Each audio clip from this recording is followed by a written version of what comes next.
हुजूर ने फरमाया जब मैयत को दफन करके फारिग हो जाओ तो उसकी कब्र पर खड़े रहो। खुद हुजूर भी कब्र पर खड़े रहते दफन करने के बाद और फरमाते इसके साबित कदम रहने की दुआ करो, इसलिए कि अब इससे सवाल जवाब होंगे, अब फरिश्ते इसकी कब्र में आएंगे, अब इससे पूछेंगे, अब इसके साथ वो इम्तिहान होगा, तो इसके लिए दुआ करो, कब्र पे खड़े होके दुआ मांगो।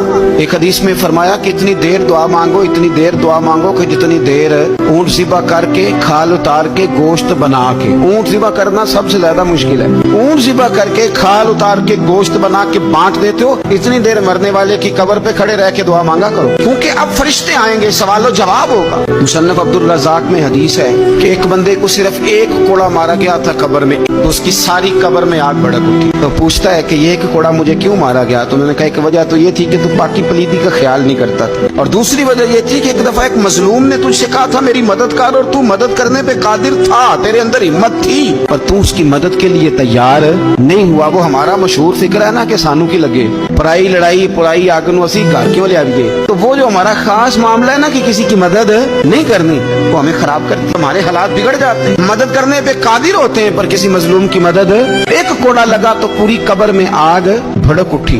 अज़ाबे कब्र से अल्लाह की पनाह मांगी जाए, डरा जाए और आखिरत के लिए कब्र के लिए तैयार। कुरान मजीद ने कहा इज़ल कुबूर बुसिरत, जब कब्रें कुरेदी जाएंगी ना, अलिमत नफ्सुम मा क़द्दमत व अख़रत, फिर हर जान जान लेगी कि उसने आगे क्या भेजा और पीछे क्या छोड़ा।